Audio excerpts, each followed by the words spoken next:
go to Emma in Provo, Utah. What's up, Emma? Hi. Oh, nothing much. Just tired. Welcome to 21st century. What's up? So my brother has had a couple of felony charges against him, and I want to know how to help my pregnant sister-in-law be a support for her. She thinks it's some sort of scheme against him, and I know that I probably can't change her mind, but I want to be there for her.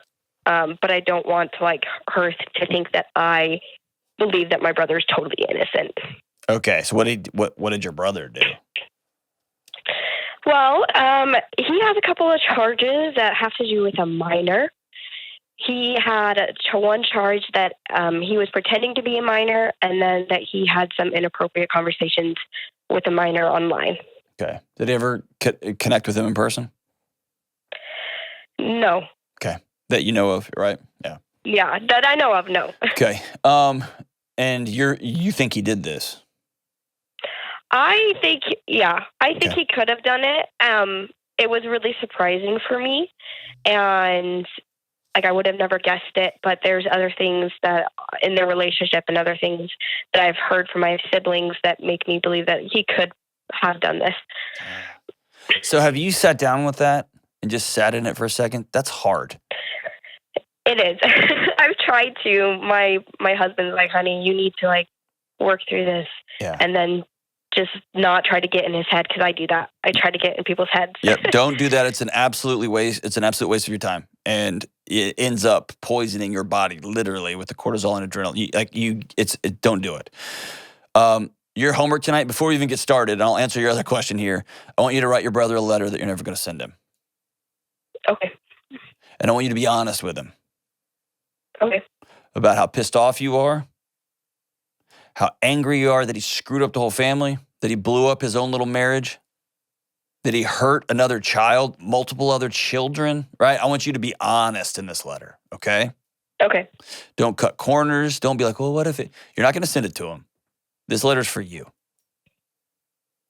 Okay? Okay.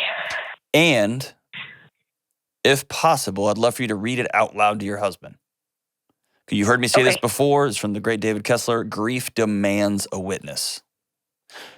Yeah. Somebody has to sit with you, as much as that sucks. And your brother has blown up everything. Yeah. Right? Yeah. And when people blow up everything, a couple of things happen. Either some people rally around them and go, it can't be, because I can't live in the world that I'm now being asked to inhabit. Which sounds like what your sister-in-law is doing. Yeah. Right? Or people, they are able to see, oh no. Or they deflect or they ignore, kind of like you've done. I'm just going to ignore it and I'm just going to move on. Everybody's just got to sit in the reality, right? So we're not going to get on to sister. Right now, she is duct taping and string and ribboning her life together at the moment. Yeah. Right? It's exploded. Yeah.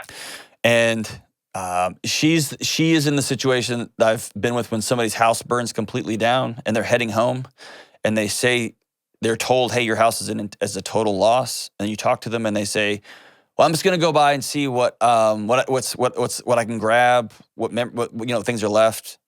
And you say, hey, it's all gone. And they say, yeah, I know, but there's going to be some stuff that they can't see that picture until they're in it, right? That's where she's at. Yeah. And I don't beat up people like that. I don't go to war with people like that. Their world's a mess, right? Here's the hardest thing. Has she asked for your help?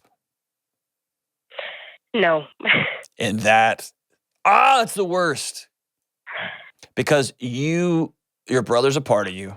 And you want to help make this thing right now. You want to get in and start sweeping up and cleaning up and repainting so that everything can be as it was, and everything will never be as it was.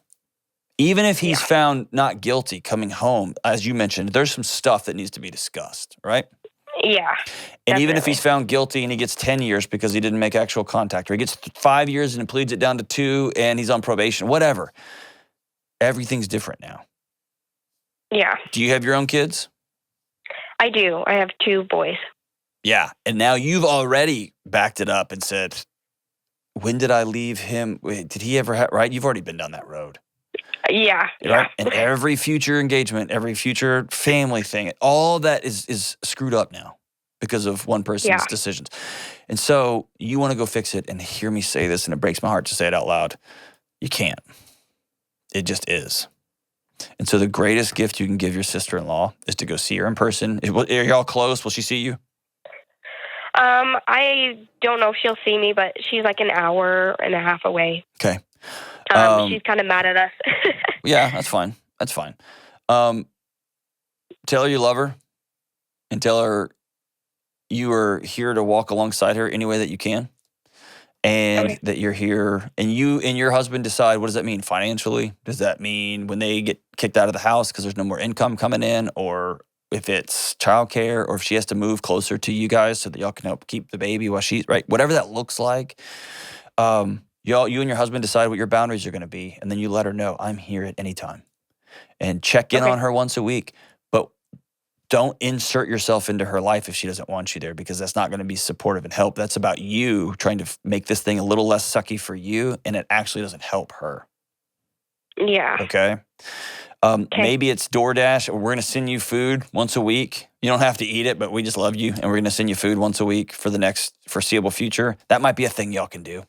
You know what I mean? And you can go with your other brothers and sisters and say, hey, I'll do the food train. We're going to make sure they got a meal once a week. Here's what you're doing. You're playing a long game now. You're playing a 10-year game, a 15-year game.